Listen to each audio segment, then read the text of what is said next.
we think the most important part of training and definitely of powerlifting. Yeah. Something that's also very overlooked, and that would be consistency, and the importance of consistency and what that means. Because a lot of people, they find, they get into a pattern, get into a little groove, and they like what they're doing. And everything seems to be going well, making a little bit of progress.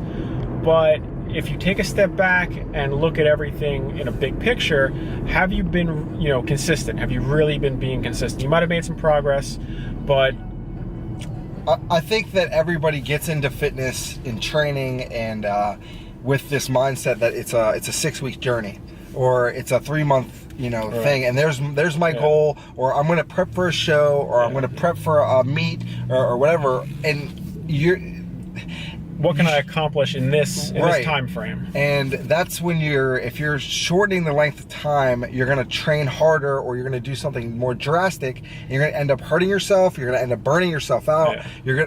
Or you're going to try because you're going to try to get there quicker. Whatever you're doing, whether it's fat loss, gaining muscle, getting strength, anything, you're always going to be looking for that quicker thing when you don't realize that, you could be even moving at 80%. You can come in there and, not have the best session. But the fact is you came in there, you didn't, say, I'm going to kill it tomorrow. Or you didn't go over the top, 2 days prior to where now your legs are wrecked or your back is wrecked. Or you're in the hospital.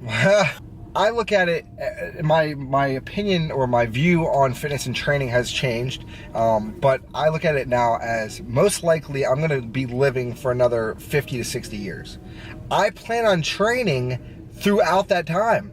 So why would I rush the next year or two for no reason to risk injury, to risk and then lose it where I wouldn't be able to train? Right. You have to think long term, especially, no offense to anybody, if you are natural, you have to think long term. You have to really dial in on your form, on your technique, on everything, so you're just being optimal with your health, with your nutrition, with your training. And if you're consistent over a long period of time, or if you're genetic, if you're superior with whatever, you have great genetics, you get the lottery. Yeah, then you're gonna see progress way faster than most. That's even better. It's important also to be self-aware of that, because if you're not aware that you are responding, you're a genetic responder to, basically anything, you're going to leave possibly a lot of gains and a lot of stuff on the table, and you're not going to be able to make those adjustments. The other thing I would say is also overlooked that goes hand in hand with consistency is sustainability. Yeah. Because definitely. You can be consistent at something only for as long as you can sustain it. Because you can start a program, you can start sustainability a diet. Is the key to consistency, is what you're saying. Right. Good. I've done a lot of different weight loss over the years. I started, at the very beginning, morbidly obese, 300 plus pounds. And I did all the fad, diets or whatever. Nothing was sustainable, until, flexible dieting and macro counting. That proved to be, for me, the most sustainable approach to not only lose weight in periods of time for a purpose, but also to keep weight off. Definitely. And to, stay at a reasonable weight, whichever that is. And that can be applied to anything, whether it's, like I said, whether it's nutrition for losing weight or for gaining weight, Right. But sustainability is definitely a huge factor to consider. Am I, like for instance, last night I was, I'm in dairy, and a lady comes up to me and she's like, what's the best yogurt here that has no fat, no sugar, no carbs, nothing? I'm like, just drink water, Yeah. Then she gets more into it. She needs to find something to fill her Weight Watchers numbers.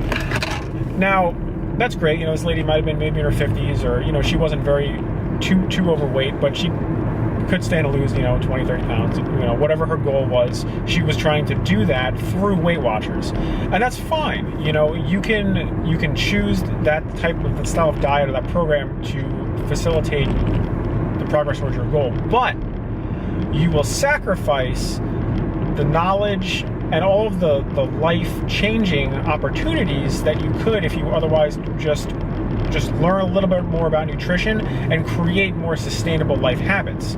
Because at the end of the day, when she loses those 20, 30, maybe 60 pounds, who knows, if she hates plain disgusting yogurt, she's not going to eat that and count Weight Watchers the rest of her life. Yeah, there's a very small chance she that might, she's going to do that. But I mean, and even if she does, no. she's going to be miserable. Stop Exactly. sacrificing just your well-being for these little goals, because that's all it comes down to. Is just sustainability is definitely everything. If you're with these fad diets and this fucking Herbalife and this dumbass online training that is a cookie cutter thing, like, just all you have to do is take an extra 20 minutes, do the research, and realize that counting calories is your best friend forever. That's all you have to do. You can eat whatever you want, count your calories.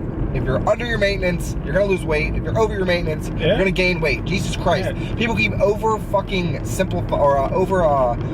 complicating diet, and it's really not that hard. Yeah. It really is. But anyways, we're ranting now. My point of this this video is, when it comes to powerlifting, is today I did a volume PR 325. I might want to hold the camera. It might be going. It's going. All right.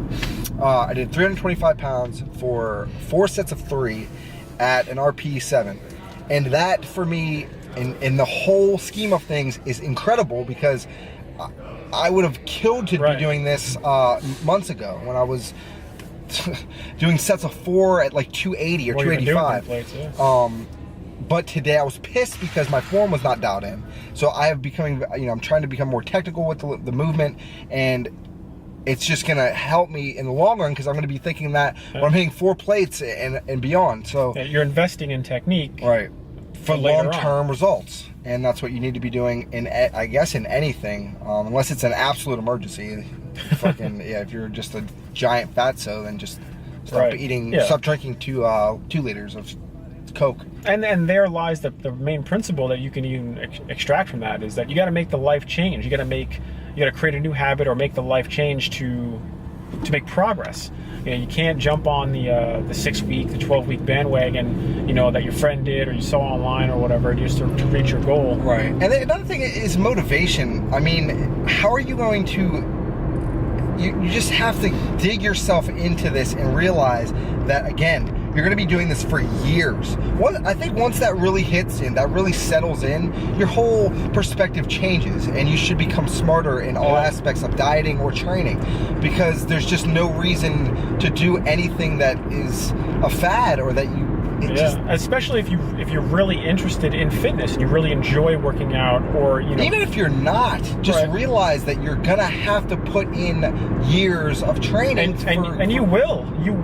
Whoever is watching and is either out of shape or has a goal or whatever, and if you're doing something that's not sustainable and you're not consistent, you will be exactly where you are now, or worse at some later point in time, because that's just the way it is. Reality. Yeah.